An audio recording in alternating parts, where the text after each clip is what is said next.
But how many years behind bars for the Maduros? Joining us now, the best lawyer I know, Mr. Jonathan Turley, constitutional law attorney, Fox News contributor. It's a little bit unfair. Noriega was, I think, 40 years, Jonathan. The similarities, I don't know, the similarities are out there. What you think?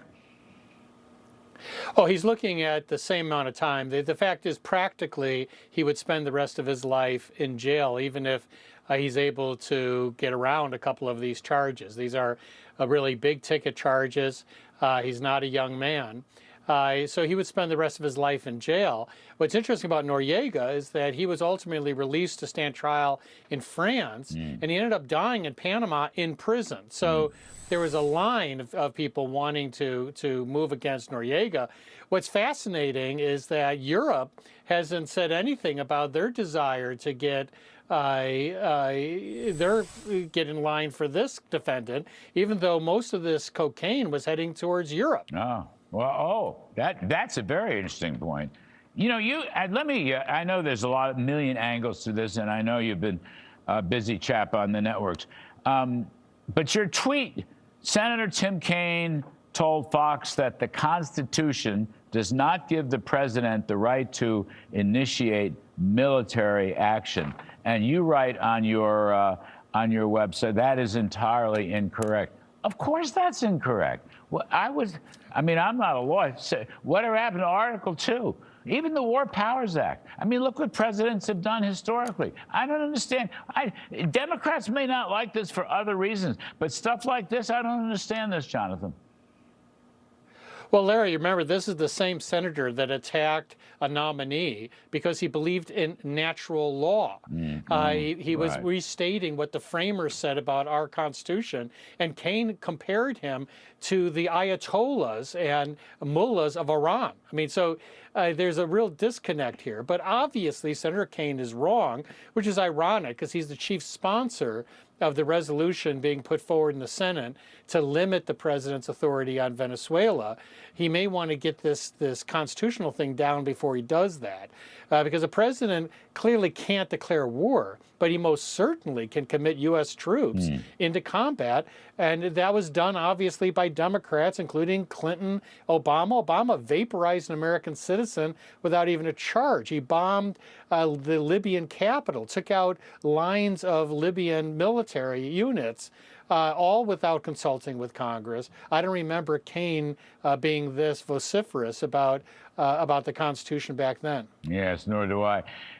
Jonathan, are you satisfied with the charges against Maduro? I mean, they're basically the cocaine charges, and then there's the machine gun charges. But there are other charges as well. So, you're a defense lawyer from time to time, as I understand it. How does this stack up? How is this going to stack up in court? I'll tell you what, I've said before that if Maduro thought that the raid was scary, wait till he reads this superseding indictment. I mean, it is very scary. As a defense counsel, they've got a lot. I mean, they've got supposedly tape recordings of conversations where he's directing responses and moves of the cartel. They have his family involved. They very likely have a cooperating witness in the former head of Venezuelan military intelligence. They've got a lot, and this may not be the end of it. They could come back with yet another superseding indictment now that they have them in this country. It's going to be very hard for the defense to move here. Now, they're going to try to do a sort of Noriega 2.0, but Noriega 1.0 didn't work out very well. Yeah. I mean, so they're going to argue, he's the head of a state, he has immunity. That was rejected by various courts. And today he stood up and said, I'm still the president of Venezuela. Well, 50 countries on earth never accepted that, but most certainly that court is not going to adjudicate that question. The court, I think, will reject it.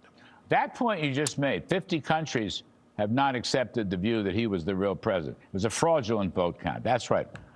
So doesn't that I keep hearing about international law interfering with this. What does international law have to do with anything? This is the United States. But anyway, the international countries don't even like this guy.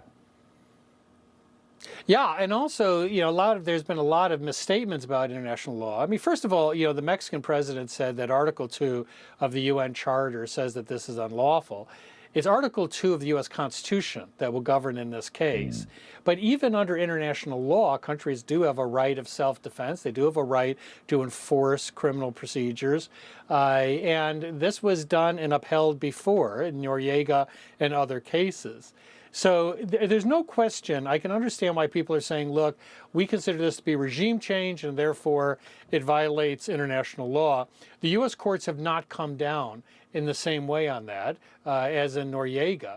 And it is U.S. law which will govern this case. Spot on. Spot on, spot on. Jonathan Turley, thank you for helping us. We know you've had a long day. We appreciate it.